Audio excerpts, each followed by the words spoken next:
तरावी की नमाज को देखो मेरे भाइयों, पहले दिन अल्लाह के नबी ने तरावी पढ़ाई तो थोड़े से साहब आए, दूसरे दिन आपने तरावी पढ़ाई तो आधी मस्जिद भर गई, तीसरे दिन आपने तरावी की नमाज पढ़ाई तो पूरी मस्जिद भर गई, चौथी रात आप नहीं आए, जब फजर की नमाज में आप आए आपने फरमाया मैं जानबूझ करके नहीं आया।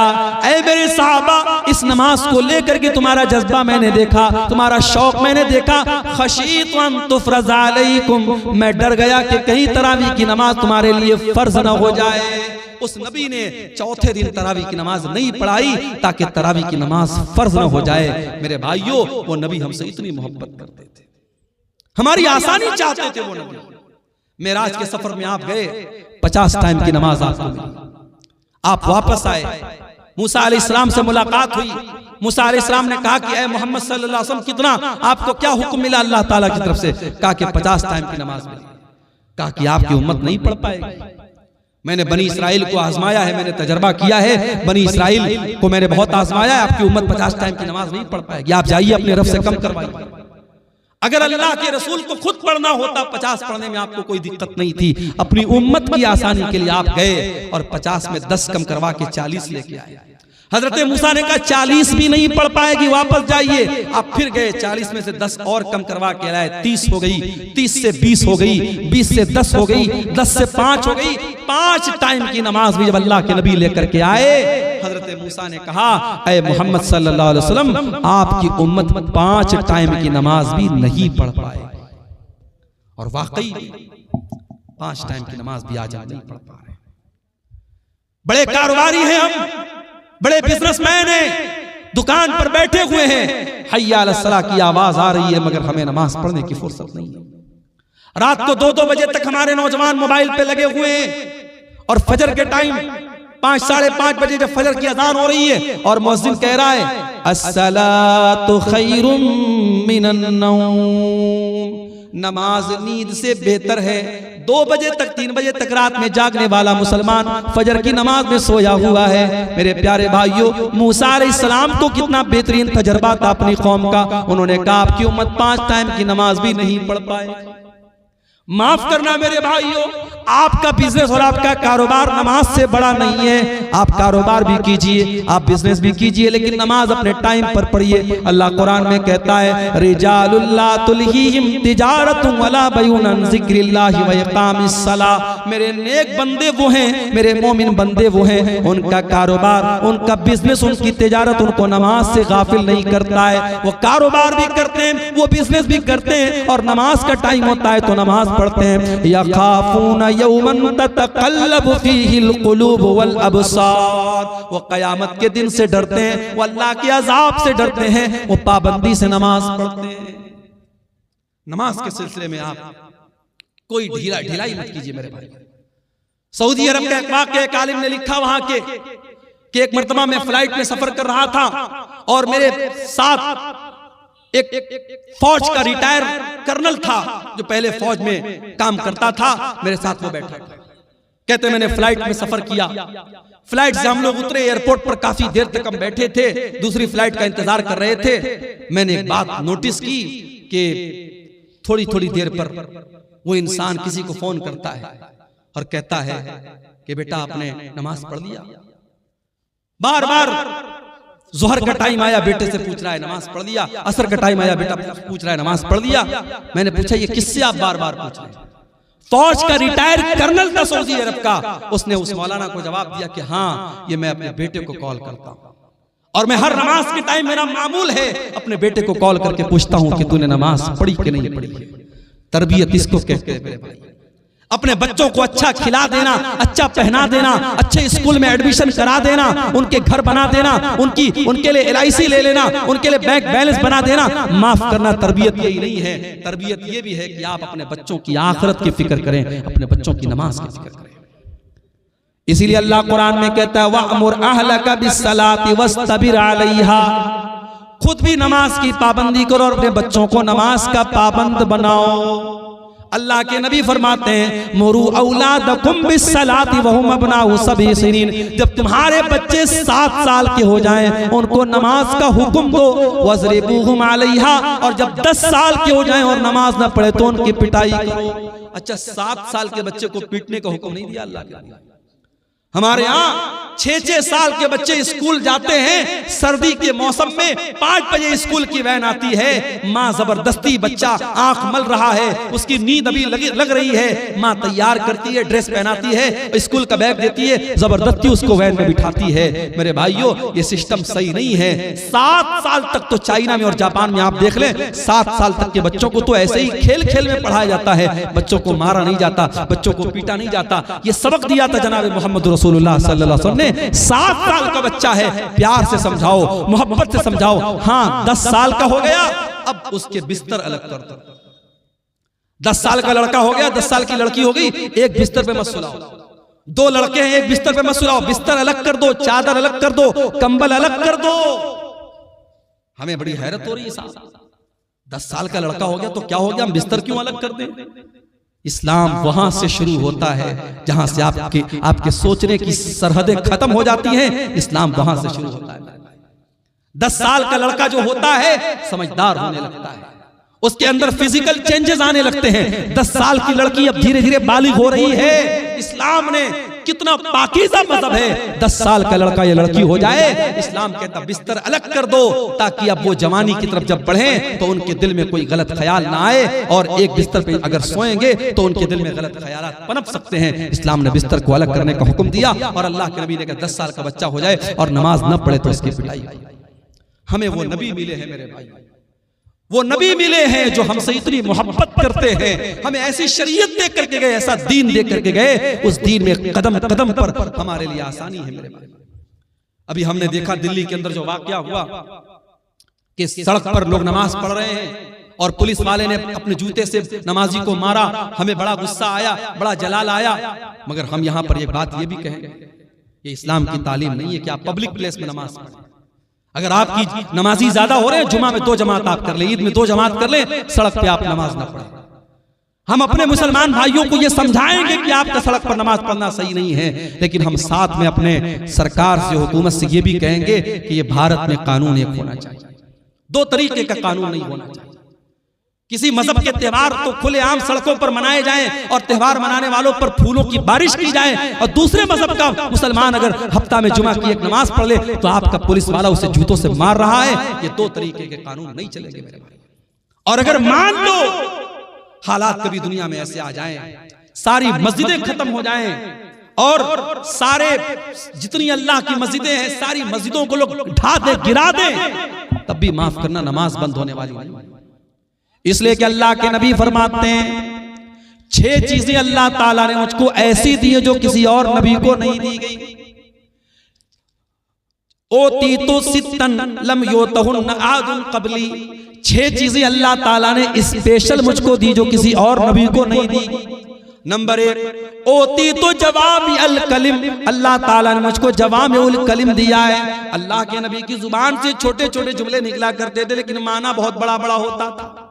छोटी छोटी बातें, जैसे मिसाल के तौर पे अल्लाह के नबी ने फरमाया इन्नमल अमालु बिन्नियात, अमल का दारो मदार नियत पर। छोटी सी हदीस है लेकिन इसके माना और मतलब बहुत बड़ा बड़ा है।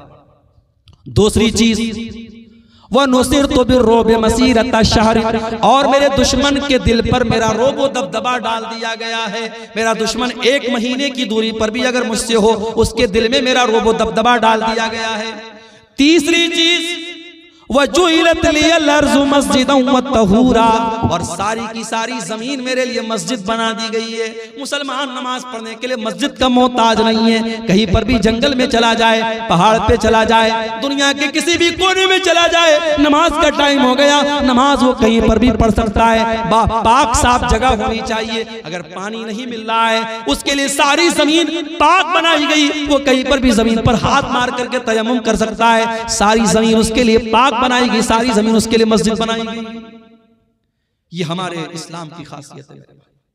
हमारा दीन बड़ा आसान दीन है। जाड़े का मौसम है, हमने मोजा पहना है, सफर में हम निकले हुए हैं, मोजा नहीं उतार रहे हैं। इस्लाम कहता कोई मसला नहीं, तुम्हें पैर धोने की जरूरत नहीं है।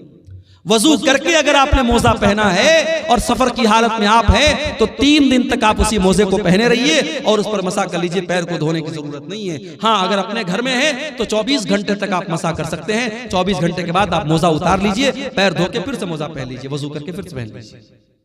आसानियां हैं हमारे लिए।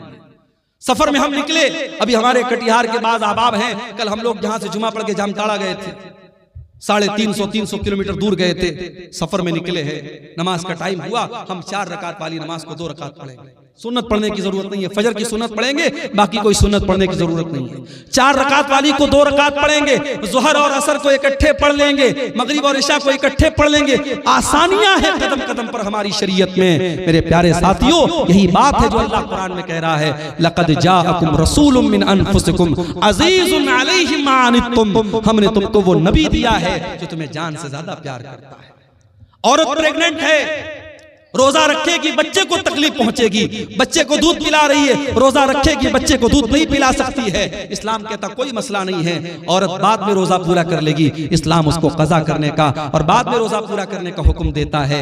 औरत पीरियड में है, उसकी कमजोरी का दिन है, उसकी बीमारी का दिन है, चिड़चिड़ापन रहता है, बदन में कमजोरी रहती है, ब्लड आता रहता है, दर्द होता रहता है। इस्लाम ने कहा कोई मसला नहीं, जितने दिन उसको पीरियड आ रहा है वो नमाज नहीं पढ़ेगी, रोजा नहीं रखेगी, रोजा बाद में पूरा करेगी। कदम कदम पर हमारी शरीयत में मेरे भाइयों आसानी रखी गई। वो नबी हमारी आसानी का बड़ा ख्याल रखते थे और वो नबी हमसे बहुत मोहब्बत करते थे। वो रातों को उठ करके हमारे लिए रोया करते थे। मेरे भाई, मेरे नबी रात को उठ करके दुआ किया करते थे, अल्लाह मेरी उम्मत का क्या होगा। और अल्लाह ताला अपने नबी को तसल्ली देता था कि आप अपनी उम्मत के लिए परेशान मत होइए, हम आपकी उम्मत के बारे में आपको खुश कर देंगे। शायर ने कितनी सच्ची बात कही है, सलाम उस पर जो उम्मत के लिए रातों को रोता था, सलाम उस पर जो फर्शे खाक पर जाड़े में सोता था, सलाम उस पर कि जिसके घर में चांदी थी न सोना था, सलाम उस पर कि टूटा बोरिया जिसका बिछौना था। मेरे प्यारे भाइयों, उस नबी से हमें वाकई में सच्ची मोहब्बत करनी चाहिए, उस नबी से वाकई में सच्ची मोहब्बत करनी चाहिए। और वो नबी सिर्फ दुनिया में हमारे काम नहीं आ रहे हैं, बल्कि आखिरत में भी हमारे काम आएंगे। अल्लाह के नबी फरमाते हैं, अना सय्यदु वलद आदम यौमल क़ियामा, क़यामत के दिन सारे आदम की औलाद का सरदार मैं रहूंगा। व अव्वलु मन यनशक्कु अन्हुल क़ब्र, और क़यामत के दिन सबसे पहले मेरी कब्र फटेगी। व अव्वलु शाफ़ीन, और क़यामत के दिन जब सारे नबी अपना पल्ला झाड़ लेंगे और कह देंगे मैं आज किसी की सिफारिश नहीं कर सकता, तो सबसे पहले मैं सिफारिश करूंगा और सबसे पहले मेरी सिफारिश कबूल की जाएगी। वो नबी क़यामत के दिन भी हमारे काम आएंगे।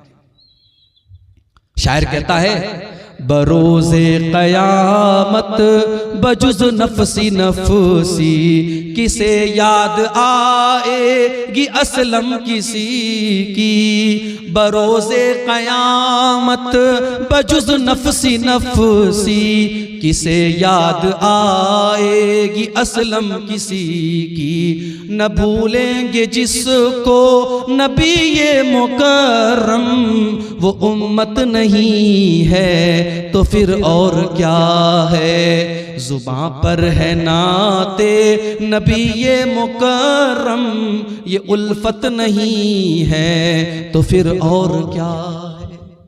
वो नबी हमसे बड़ी मोहब्बत करते थे मेरे भाई। अल्लाह के नबी फरमाते हैं कि अल्लाह ताला ने हर नबी को एक दुआ ऐसी दी जिसके कबूल करने की गारंटी ले ली, और हर नबी ने अपनी उस दुआ को दुनिया में मांग लिया। अल्लाह के नबी फरमाते हैं कि मैंने अपनी दुआ को संभाल के रखा है। सारे नबियों ने अपनी दुआ को मांग लिया, लेकिन मैंने अपनी दुआ को संभाल के रखा है। किसके लिए? अपने लिए नहीं, अपने परिवार के लिए नहीं, अपने बच्चों के लिए नहीं। शफाअतन लि उम्मती यौमल क़ियामा, मैं क़यामत के दिन अपनी उम्मत के लिए सिफारिश करूंगा। क़यामत के दिन अपनी उम्मत के लिए अल्लाह से गिड़गिड़ा के माफी मांगूंगा। मेरे प्यारे साथियों, उस नबी की कदर करो, उस नबी से मोहब्बत करो, उस नबी की इत्तिबा करो, उस नबी की इताअत करो। और मेरे भाइयों, ये हमारे मौलाना तौहीद साहब ने एक पर्ची दी है, इस पे कुछ सवालात हैं, मैं इनको जवाब दे करके मैं बात खत्म करूंगा, क्योंकि हमारे एक बंगला मुकर्रर भी मौजूद है और 3 बजने वाले हैं। मैं इन सवालों को मुख्तसर तौर पे जवाब दे के बात खत्म करता हूं। एक सवाल आया है, क्या अकीका के जानवर के लिए दता होना जरूरी है? जरूरी नहीं है, दता हो तो बेहतर है, लेकिन जानवर अकीका का जो है वो दता होना शर्त नहीं है। अगर बच्चा मरा हुआ पैदा हो तो उसका जनाजा पढ़ेंगे या नहीं। इस मसले में उलमा का इख्तिलाफ है।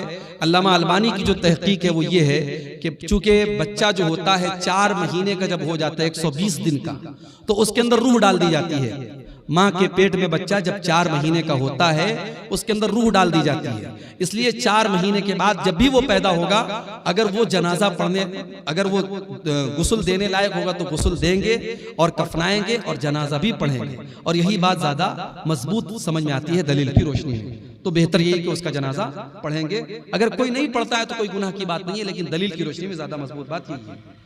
क्या गैर मुस्लिम का रुपया मस्जिद में लगा सकते हैं? लगा सकते हैं, मगर एक शर्त है। अगर वो गैर मुस्लिम कोई ऐसा कारोबार करता है जो पूरा का पूरा हराम कारोबार है, तो वो पैसा फिर हम मस्जिद में नहीं लगाएंगे, उसको मना कर देंगे, भाई तुम्हारा पैसा हम नहीं ले सकते। लेकिन ऐसा बहुत कम होता है। गैर मुस्लिमों के यहाँ भी हलाल बिजनेस भी होते हैं, हराम बिजनेस भी होते हैं। तो अगर मिक्स आमदनी है तो हम वो ले सकते हैं। इसकी दलील क्या है? नबी के दौर में मक्का के काफिरों ने अल्लाह के घर को खाने काबा को बनाया था आपस में चंदा करके, लेकिन वो लोग भी खाने काबा की बड़ी इज्जत करते थे, तो उन्होंने हलाल आमदनी से ही बनाया था। तो अल्लाह के नबी ने जब खाने काबा को फतह किया तो आपने खाने काबा को ये कह के गिरा नहीं दिया कि वो उनकी आमदनी से बना है, उनके चंदे से बना है। आपने उस बिल्डिंग को बरकरार रखा। तो ये अमल इस बात की दलील है कि गैर मुस्लिम का चंदा भी हम ले सकते हैं। शर्त ये है कि उसकी आमदनी है हलाल आमदनी भी शामिल हो। अगर मुकम्मल हराम की आमदनी है तो फिर हम उसका चंदा नहीं लेंगे। गाय या बैल का अकीका दे सकते हैं या नहीं? नहीं देना चाहिए, मुनासिब नहीं है। इसलिए कि अकीका के जानवर में जहां भी हदीस में जिक्र है छोटे जानवर का जिक्र है। बाज़ उलमा ने बड़े जानवर को जायज करार दिया है, मगर दलील के एतबार से उसकी कोई मजबूत दलील नहीं मिलती। जहां पर भी हदीसों में जिक्र है छोटे जानवर का जिक्र है। आप बकरा बकरी कर सकते हैं, भेड़ा भेड़ी कर सकते हैं, दुम्बा वगैरह कर सकते हैं, लेकिन बड़े जानवर का सबूत अकीका में नहीं मिलता है। क्या सरदार के पास फितरा जमा करके क्या करेंगे? इसको तकसीम करेंगे। देखिए, फितरा के सिलसिले में हदीस में सिर्फ इतना आता है कि हर मुसलमान पर, चाहे वो मर्द हो, चाहे वो औरत हो, चाहे वो बच्चा हो, चाहे वो जवान हो, फितरा फर्ज है। नबी के दौर में इसकी एक इज्तिमाई शक्ल होती थी। लोग अल्लाह के नबी के पास जमा करते थे और वहां से वो गरीबों को दिया जाता था। तो आज अगर आप वो शक्ल अपना रहे हैं, अपने सरदार के पास इकट्ठा कर रहे हैं और वहां से वो गरीबों को दिया जा रहा है, बहुत अच्छी बात है। हाँ, तो कोई हर्ज की बात नहीं, इसमें कोई दिक्कत की बात नहीं है, इज्तिमाई शक्ल में दिया जा सकता है। शर्त यह है कि उसका, देखिए, ज़कात एक अलग चीज होती है। फितरा की रकम हम सिर्फ फुकरा और मसाकिन को दे सकते हैं। फितरा की रकम मस्जिद में नहीं दे सकते। फितरा की रकम से इमाम की तनख्वाह नहीं दे सकते। फितरा की रकम से किसी मौलवी को नजराना नहीं दे सकते। जो गरीब और फकीर और मिस्कीन लोग हैं उनकी जरूरतों को हम फितरा से पूरा कर सकते हैं और किसी मसरफ उसको नहीं लगा सकते। कोई हर्ज की बात नहीं, अपने से बांट सकते हैं। क्या मैयत के नाम से इफ्तार करा सकते हैं?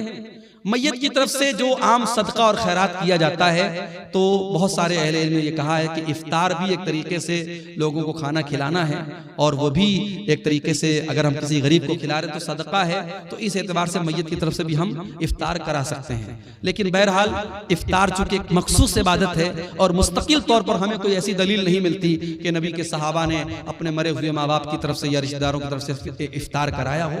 इसलिए इफ्तार जिंदे ही की तरफ से किया जाए। इंसान अपनी तरफ से करे तो बेहतर है। अपने मुर्दा लोगों की तरफ से अगर कुछ करना है तो गरीबों में पैसा बांट दे, गरीबों को खाना दे दे। इफ्तार कराने में जो है परहेज किया जाए तो ज्यादा बेहतर है। तो ये चंद बातें थी सीरत नबी के मौजू के ताल्लुक से। अल्लाह से हम दुआ करते हैं रब्बुल आलमीन हम सबको अपने नबी से सच्ची मोहब्बत करने की तौफीक अता फरमाए। जो बातें हमने सुनी हैं अल्लाह ताला उन पर अमल करने की तौफीक अता फरमाए। आमीन व आखिर दावाना अनिल हम्दुलिल्लाहि रब्बिल आलमीन। अस्सलामु अलैकुम व रहमतुल्लाहि। जज़ाकुमुल्लाह खैरल जज़ा।